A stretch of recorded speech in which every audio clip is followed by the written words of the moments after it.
Hi, I'm sure you're aware of the growing epidemic that we have in America of obesity, but how much do you actually know about obesity and how badly it's affecting our American society?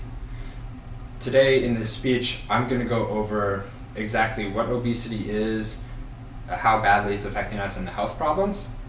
We're going to discuss our main culprit, which is sugar, and then I'm going to give some solutions to help you prevent getting obesity, or if it's too late and you've already have obesity, some ways that you can get rid of it.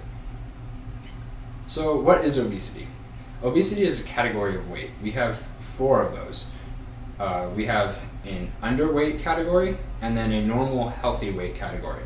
Then we have overweight, and then obese. And then on the far side of that, we have a very small category called extremely obese. So about 80 million people in the US are obese. That's 1/3 of us. Another third of us are considered overweight, which is only 1/3 of us in the healthy or underweight range. So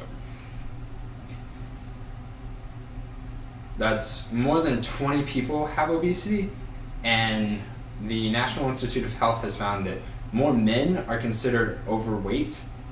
The amount of men, the ratio of men to women for being obese is actually the same, and more women are considered extremely obese. Obesity, according to the CDC, is also extremely costly. The average overweight person will spend about $1,500 more in medical expenses per year than someone of a normal healthy weight. So our biggest culprit is our diet, and most of that is our sugar intake.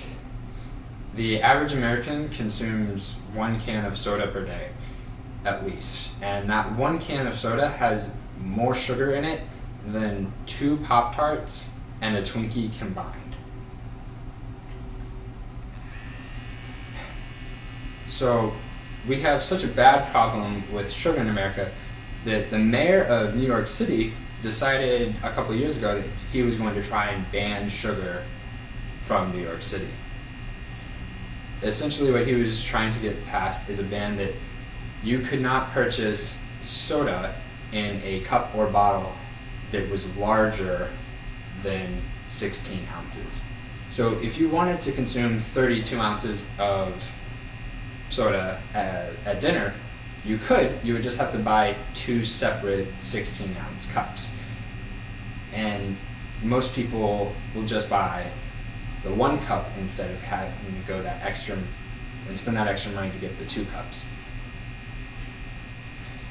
So he wasn't going to make it impossible for people to get a large amount of soda. He was just going to make it a little less accessible. The ban wasn't passed, obviously, and our problem with sugar remains.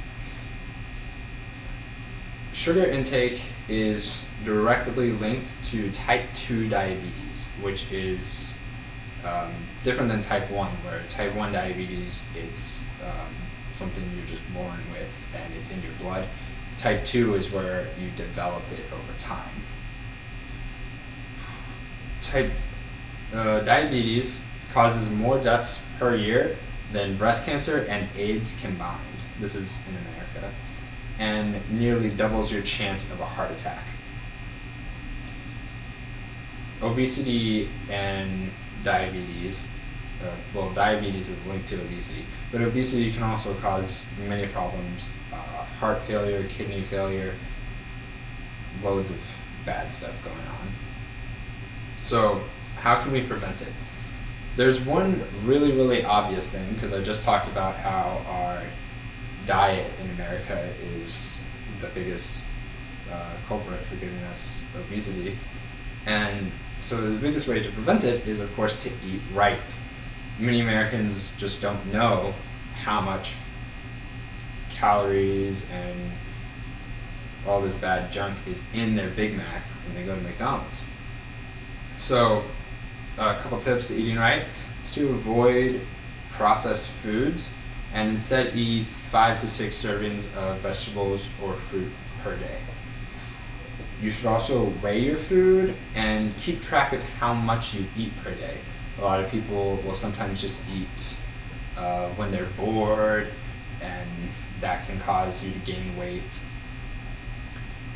Like I said, keep track of what you're eating as well. You don't find out how many calories are in that Big Mac before you decide to go out and buy one and eat like 3 of them in one sitting.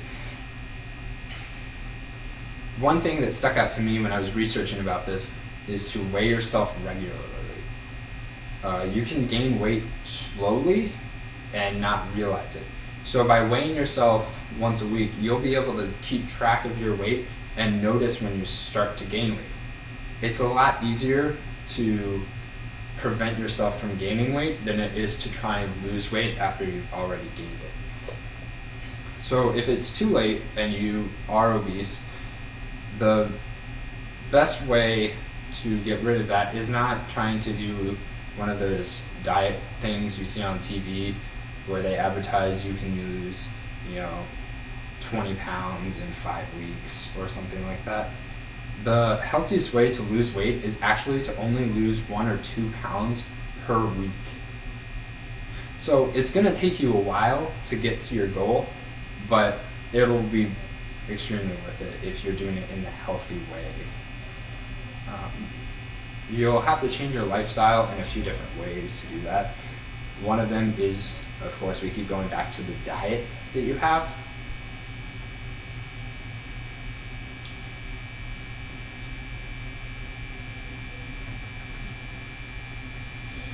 You have to eat right in order to be healthy. It just goes hand in hand, and you have to be keeping track of what you're eating, because it's actually not the lack of exercise per se that makes people obese. It's your diet is what makes you gain fat. The exercise is just what helps you stay where you are and actually gain muscle and get into better condition. So the next lifestyle change you'll have to make is more physical activity, obviously. Maybe walk more, that kind of stuff. Because eating right is good for you, and staying healthy is just going to have, staying active is going to have a lot of positive benefits in your life that go beyond weight loss and being in a healthy weight. Obesity is one of the most pressing issues we have in America as far as health, and the better we understand it, the more we can turn this problem around and live in a healthier society. Thank you.